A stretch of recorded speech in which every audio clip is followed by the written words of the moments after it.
Hi everyone, report's a little bit later today than normal because I had two investor calls. One was with the CIO of Bank JuliusBaer and the other was with the CIO, the Chief Investment Officer of Deutsche Bank, obviously one of the largest banks in the world.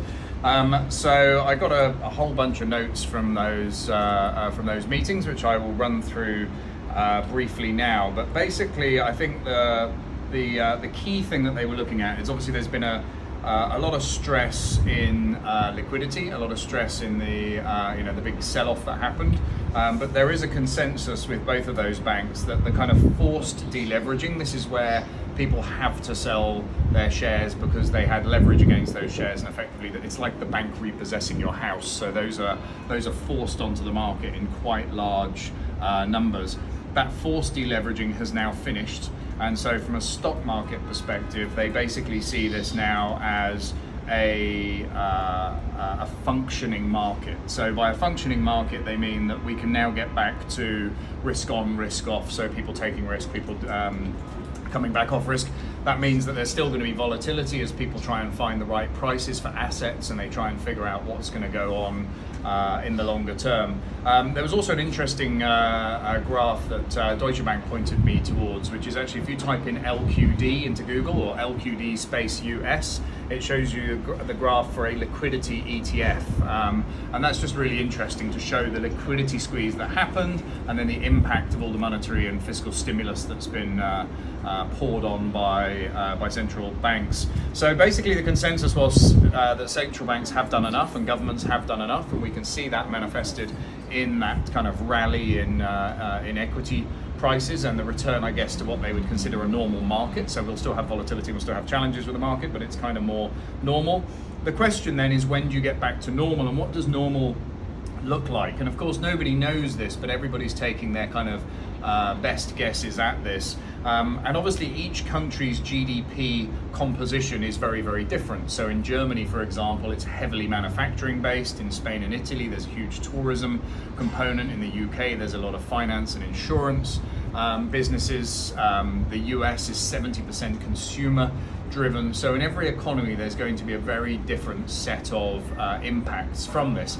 However, the consensus is across the globe, there is about a 1.5% drop in annual GDP for every month that countries remain in lockdown. So as we see this manifesting itself, we should see what impact that has. But basically, they believe that we will see lockdowns now in the EU and US running into May. That obviously there will be disruption after that, but in Q3 we should start to see a return to growth, not necessarily a return to normality.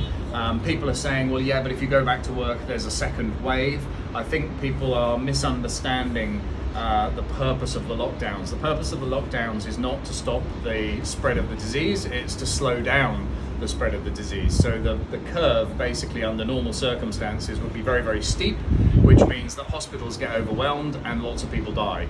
If you can flatten the curve, the same number of people get infected, but over a longer period of time, that enables the healthcare system to pick up the slack and treat more people and therefore save more lives. So basically you stay in lockdown for a bit longer, but you get back to normality a bit quicker.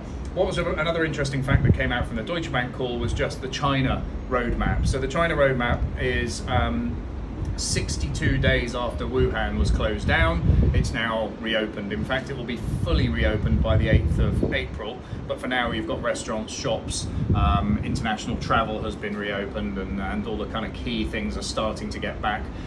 They've got the first data on new car sales. They're at about 50% of the pre-virus level. So effectively you can start to see a returning to normality, things starting to get back together. What's interesting as well is right now we are at an end of quarter, so end of March is the end of Q1, so you will see pension funds and other institutions that have to rebalance their portfolios.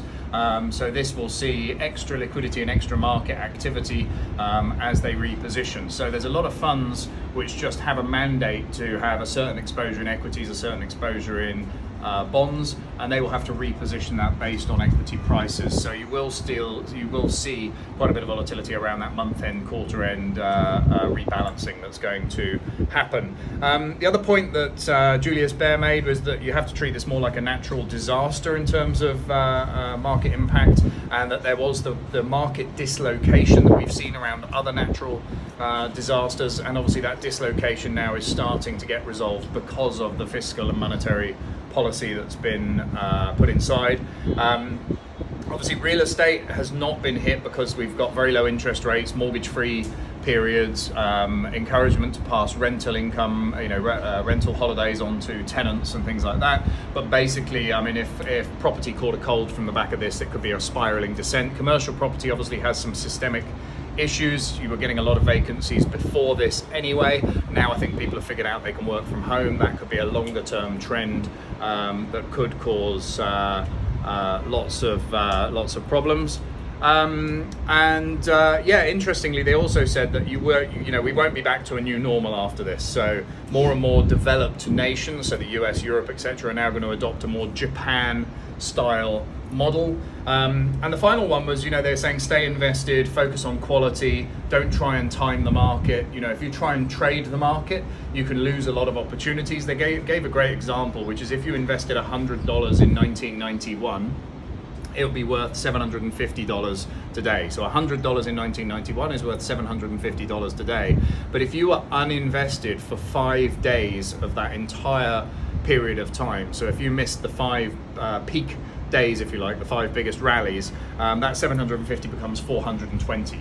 So there's a massive component of that total uplift is captured on days, and no one can predict when those days are going to be. So the key there is just kind of stay invested.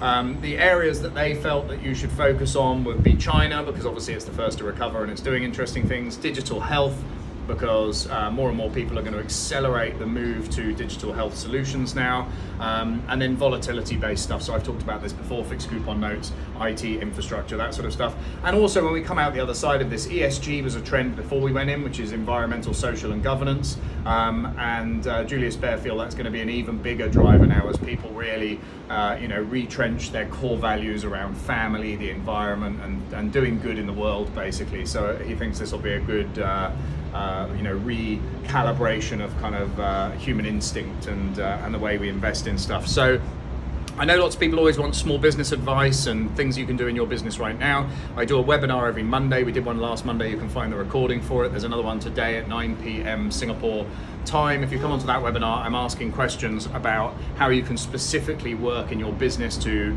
make money, save money, reposition during this tricky time, take advantage of opportunities in the future. I don't think now is the time for that, but come and listen into the webinar. You can ask any question you like, and we cover lots and lots of content in that webinar. So stay safe, have fun. Quite a long one today with lots of information, and I'll give you another update tomorrow.